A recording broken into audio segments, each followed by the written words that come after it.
नमस्कार दोस्तों, लेक्चर 11 में आपका स्वागत है। तो आज का हमारा एजेंडा रहेगा सुपर। आज हम सुपर कीवर्ड के बारे में जानेंगे। ठीक है। तो मैंने अभी क्या किया है, मैंने एक क्लास बना दिया है सुपर डेमो नाम का, और ये मेन मेथड है। अभी मैं क्या करने वाला हूँ, दो क्लास बनाने वाला हूँ। क्लास ए मैंने बना लिया है, उसके बाद क्लास बी बना दिया है मैंने। ठीक है। तो ये सुपर कीवर्ड, इसका यूज क्या होता है, जो आपका सब क्लास कंस्ट्रक्टर में होता है वहां पर आप यूज कर सकते हो आपके सुपर, इस सुपर को। ठीक है। एंड आपका जो कंस्ट्रक्टर होता है सब क्लास कंस्ट्रक्टर, उसकी पहली लाइन में लिखी जाती है सुपर। तो अभी वो हम प्रैक्टिकली देखेंगे, पहले ये एग्जांपल देख लेते हैं हम। ठीक है। तो मैं अभी क्या किया, दो क्लास बनाया मैंने, क्लास ए क्लास बी। तो अभी मैं कंस्ट्रक्टर बना दे रहा हूँ दोनों क्लासेस के। ये मैंने ए के लिए बना दिया कंस्ट्रक्टर, उसी तरीके से मैं अभी बी के लिए कंस्ट्रक्टर बना दूंगा। ये मैंने बी के लिए बना दिया कंस्ट्रक्टर। यहाँ पर मैं सिस आउट कंट्रोल स्पेस, यहाँ पर मैं लिख देता हूँ ए कंस्ट्रक्टर कॉल्ड। ठीक है।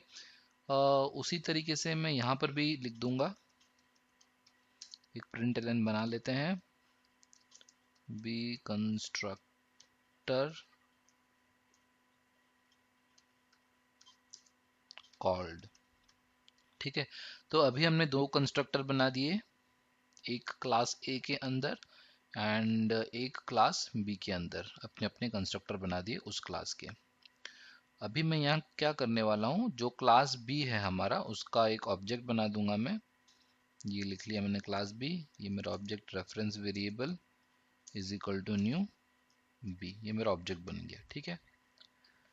तो जैसे ही मैंने इतना कर दिया, मैं कंट्रोल एस करता हूँ और रन करता हूँ। तो इसका आउटपुट क्या आना चाहिए, बहुत ही सिंपल है। इसका आउटपुट जो क्या आना चाहिए, बी कंस्ट्रक्टर कॉल्ड, ये प्रिंट होकर आना चाहिए कंसोल में। तो जी हाँ, मैं रन कर देता हूँ इसको और देखता हूँ कि आउटपुट है बी कंस्ट्रक्टर कॉल्ड। ये बहुत सिंपल है, इसमें कोई दो राय नहीं कि क्या आउटपुट होना चाहिए था। अभी हमने प्रीवियस सेशन में इनहेरिटेंस के बारे में देखा था। अगर आपने इनहेरिटेंस के बारे में देखा नहीं है प्रीवियस लेक्चर्स, तो ज़रूर देखिए, वो बेस कंसेप्ट है। उसी के बाद मैं रेकमेंड करूंगा आपको कि ये वीडियो देखने के लिए। ठीक है। तो ये मैंने क्लास बी लिख दिया। अब मैं क्या करूंगा, अब मैं क्या करने वाला हूँ, इस क्लास ए और क्लास बी में मैं इनहेरिटेंस का यूज करने वाला हूँ, जो parent and child relationship create करने वाला हूँ। तो मैं क्या करूंगा, एक्सटेंड्स, सॉरी, एक्सटेंड्स ए, एक्सटेंड्स ए मैंने कर दिया। तो क्या हो गया, ये करने के बाद क्लास ए जो है मेरा, वो पेरेंट क्लास बन चुका है, और क्लास बी जो है वो बन गया है मेरा चाइल्ड क्लास। तो यहाँ पर हम देख सकते हैं इनहेरिटेंस रिलेशनशिप दिख रही है हमको। अभी मैं क्या करूँगा, इसको सेव करूँगा एंड मैं इसको रन करने वाला हूँ। तो इसका आउटपुट क्या होगा दोस्तों, इसका आउटपुट क्या सेम होगा, बी कंस्ट्रक्टर कॉल्ड, या कुछ और होने वाला है, तो हम जरूर देखेंगे उसको। तो उससे पहले मैं आपको बता दूं कि इसका जो आउटपुट आएगा वो आएगा ए कंस्ट्रक्टर कॉल्ड, उसके बाद आएगा बी कंस्ट्रक्टर कॉल्ड। ऐसा क्यों होगा, क्योंकि जब भी पेरेंट और चाइल्ड क्लास इनहेरिटेंस, ये जो, जब मैं पेरेंट और चाइल्ड बोलता हूं तो बाय डिफॉल्ट इनहेरिटेंस रिलेशनशिप है। ठीक है। तो ऐसा होगा तो आपका जो सब क्लास के जो कंस्ट्रक्टर में होता है, कंपाइलर क्या करता है, बाय डिफॉल्ट यहाँ पर फर्स्ट लाइन सुपर लिख देता है। ठीक है। मैं यहाँ कमेंट कर देता हूँ ऐसे, सुपर, ये कंपाइलर लिख देता है। तो इससे क्या होता है कि जो आपका जो पेरेंट क्लास है, अब यहाँ पर सुपर लिख दिया ना, तो उसका जो पेरेंट क्लास है उसका कंस्ट्रक्टर कॉल हो जाता है। ये हम लोग रन करके देखते हैं। कंट्रोल एस मैंने कर दिया, उसके बाद मैंने इसको कर दिया रन। तो देखिए, ए कंस्ट्रक्टर कॉल्ड आ रहा है, उसके बाद बी कंस्ट्रक्टर कॉल्ड आ रहा है, ये देख सकते हैं आप यहाँ पर, है ना। तो इसमें कंपाइलर, जैसे मैंने आपको कहा, इसमें कंपाइलर ने क्या किया, ये जो सुपर है आपका जो सब क्लास है, उसमें ये जो सुपर है ये उसने डाल दिया है। तो दो चीजें आपको हमेशा ध्यान रखनी है। जो आपका सब क्लास होता है, तो इसको या पेरेंट या चाइल्ड कह लीजिए, या फिर सुपर क्लास एंड बी को सब क्लास कह लीजिए। ठीक है। तो ये जो बी आपका जो सब क्लास कंस्ट्रक्टर होता है, उसमें ही आप उसमें यूज कर सकते हो आप इस सुपर को। तो ये सुपर हमेशा फर्स्ट लाइन ही होगा, ठीक है। तो अभी सुपर कंपाइलर अपने आप ऐड कर दे रहा है, आप इसको हटा के खुद भी लिख सकते हो सुपर, ठीक है। हम इसको रन करते हैं, सेम चीज सेम आउटपुट आएगा। देख लीजिए आप, A constructor called, B constructor called, ये चीज आ गया। तो दूसरी एक चीज जो की है, अगर आपने क्या किया, इस सुपर को हटा के सेकंड लाइन में डाल दिया, ठीक है, या फिर थर्ड लाइन, या फिर फर्स्ट लाइन नहीं होगा वो, ठीक है, आपके कंस्ट्रक्टर के अंदर है, फिर फर्स्ट लाइन नहीं होगा। अगर आपने ये चीज कर दिया तो आपको कंपाइल टाइम एरर आएगा। वो कंपाइल टाइम एरर क्या है, ये दिख, यहाँ दिख जाएगा हमें। Constructor call must be the first statement in a constructor.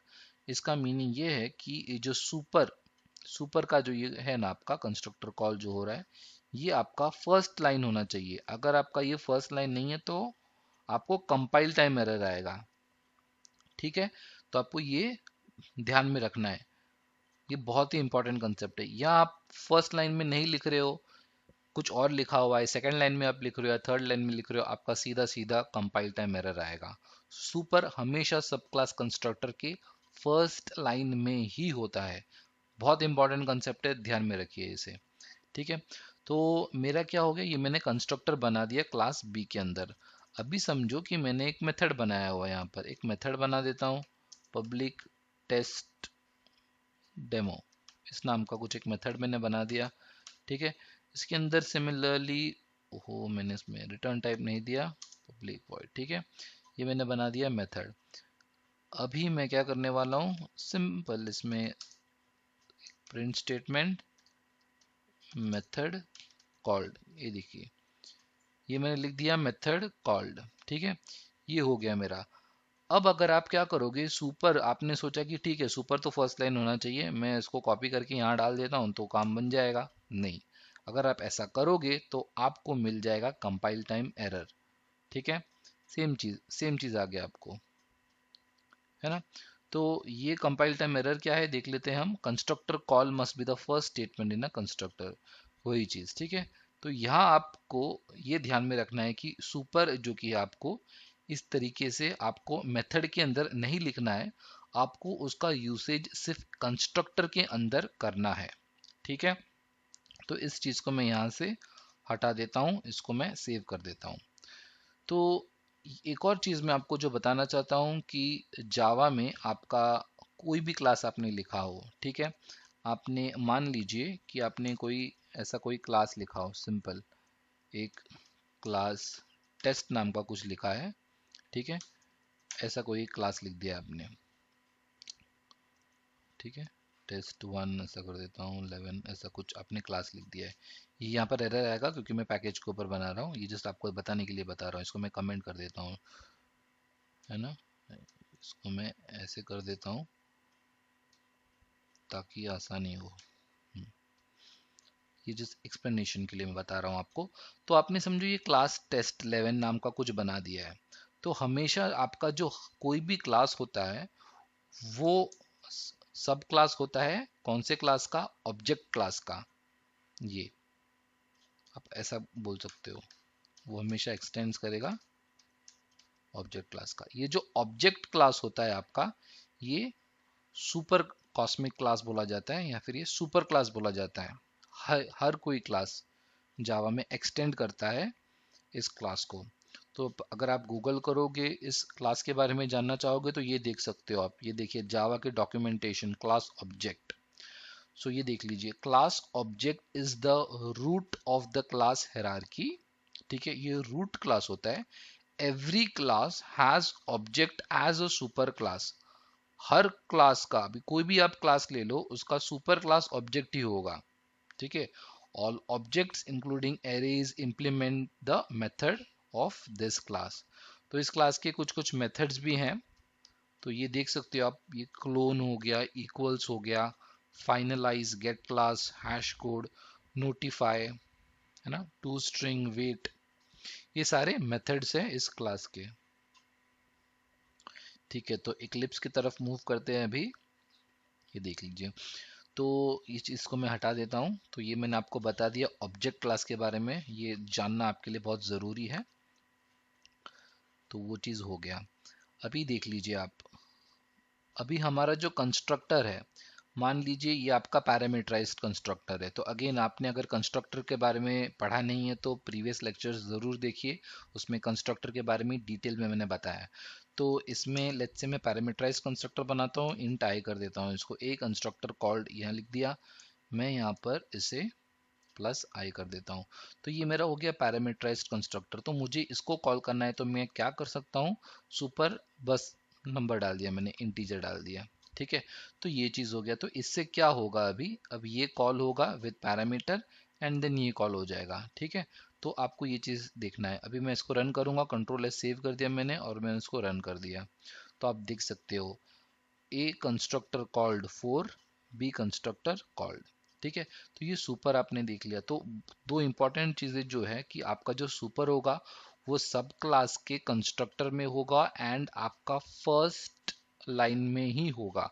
अगर आपने सुपर को कहीं और मेथड में लिख दी तो आपको कंपाइल टाइम में एरर आएगा, या फिर आपने सुपर को फर्स्ट लाइन के सिवाय किसी और लाइन में लिख दिया, सेकेंड थर्ड ऐसा कुछ लाइन में लिख दिया, तो भी आपको कंपाइल टाइम एरर आएगा। ये चीज़ों को आपको ध्यान में रखना है। और अभी जैसे ये हो गया है ना, और अगर आपने क्लास सी लिखा है फिर क्लास ए एक्सटेंड्स कोई और क्लास करता है, तो ऐसे जो टॉप वाला क्लास होगा, अब अभी जैसे कि आपने सी लिखा है, ठीक है, जो टॉप वाला क्लास होगा आपका, अभी मान के चलो कि आपने, मैं एक और एग्जांपल ले लेता हूँ, ये क्लास बी है, क्लास सी एक्सटेंड्स बी हो गया, समझो ये हो गया, एंड देन सी लिख लिया मैंने, ठीक है, सी लिख लिया और यहाँ पर मैं सिस आउट कर देता हूँ, यहाँ पर सेम लिख देता हूँ मैं सी कंस्ट्रक्टर, सी कंस्ट्रक्टर कॉल्ड कर दिया मैंने। तो इसका क्या हो गया, सी के लिए क्या हो गया, सी के लिए बी जो की है अब वो पेरेंट क्लास बन गया है ना, सी के लिए बी अब पेरेंट क्लास बन गया, और ये जो सी है अब उसका चाइल्ड क्लास हो गया, मतलब सब क्लास है ये, सी सब क्लास है और बी जो की है वो सुपर क्लास है। तो अभी क्या हो रहा है, ये चीज हो रहा है, अगर सुपर नहीं लिखते हम एंड सी क्लास का ऑब्जेक्ट बनाते हैं, यहाँ पर सी क्लास का ऑब्जेक्ट बनाते हैं हम, ये देखिए C O B J is equal to new C कर दिया मैंने, इसको मैं हटा देता हूँ, ठीक है, और मैं इसको भी रन कर देता हूँ। ये देखिए ए कॉल हो गया, बी कॉल हो गया, सी कॉल हो गया, है ना।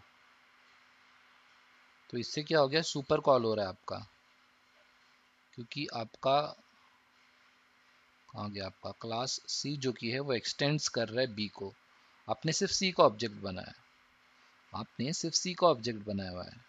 तो आपका बी भी हो गया इसमें, ठीक है, बी हो गया, बी में आपने सुपर दिया हुआ है पैरामीटराइज कंस्ट्रक्टर, इसके पास चला गया है, ठीक है। इन केस ऐसा भी हो सकता है, ये देखिए अगर मैं यहाँ से फिर से ये हटा दूं और इस सुपर को भी हटा देता हूँ मैं, ये रेफरेंस वेरिएबल, ये सॉरी लोकल वेरिएबल, इसको हटा दिया, ठीक है। अभी मेरे पास क्या हुआ है, मैंने क्या किया है, सी बनाया हुआ है, सी का कंस्ट्रक्टर है ये, सिर्फ एक्सटेंड्स कर रहा है, क्लास सी एक्सटेंड्स बी, ये मेरा बी है, बी एक्सटेंड्स ए, ठीक है। यहाँ पर आपको सुपर दिख नहीं रहा है लेकिन कंपाइलर ने लिख लिया है। अभी मैं इसको रन करूंगा, मैंने इसको रन कर दिया, देख लीजिए A constructor called, B constructor called, C constructor called, इसको कंस्ट्रक्टर चेनिंग भी कहते हैं, ठीक है। तो सिमिलरली अभी आपको फिर चीज़ में इसको उसमें ले जाता हूँ कि मैंने इंट आई कर दिया और यहाँ पर पहले स्टेट में ले गया मैं, ये कर दिया एंड यहाँ पर सुपर लिख दिया मैंने, यहाँ पर मैंने नंबर दे दिया 6 और इधर भी आपके कंपाइलर ने लिख दिया, इधर मैं लिख देता हूँ आपको डेमोन्स्ट्रेशन पर्पस। अभी हम इसको रन कर देंगे, सेव कर दिया, रन कर दिया, हो गया A constructor called 6, B constructor called, C constructor called. तो ये चीज़ आपने देख लिया है इसके बारे में, सुपर के बारे में। तो आई होप आपको वीडियो पसंद आया हो, तो ज़रूर लाइक कीजिए, कमेंट कीजिए और मुझे बताइए आपको कि वीडियो को कैसा लगा। और अगर आपने चैनल को सब्सक्राइब नहीं किया है तो ज़रूर सब्सक्राइब कीजिए। धन्यवाद।